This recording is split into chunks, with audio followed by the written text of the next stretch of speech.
嗨，我係二玲，今日煮桑拿雞。呢種做法煮出嚟嘅雞肉超滑，再點檸檬豉油醬，超正。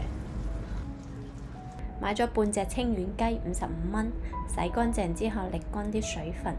蟲草花用乾嘅就要提前浸佢，或者用新鮮嘅都得。揀咗一條比較細嘅絲瓜，14蚊，批咗皮佢先，切成一嚿嚿，大概2cm 厚度。啲雞肉再用廚子抹乾水分，加入調味料，醃一醃。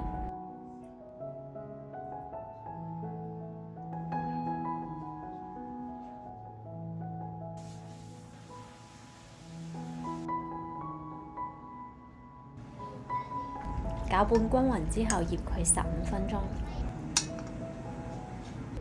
蟲草花浸軟之後呢，沖多幾次水，跟住再擰乾水分。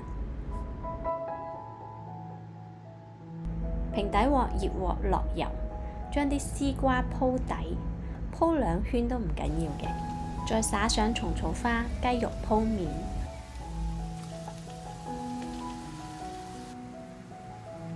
轉細火煮佢10分鐘。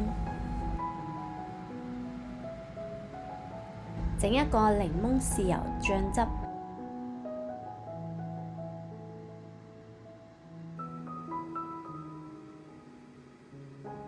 呢個醬汁拎嚟點椰子雞都好好食㗎。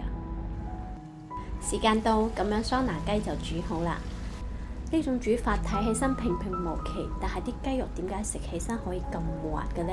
而且我呢個用嘅仲唔係新鮮雞添。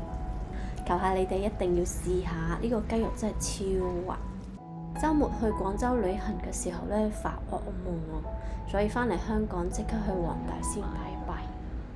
好，我哋下期見啦！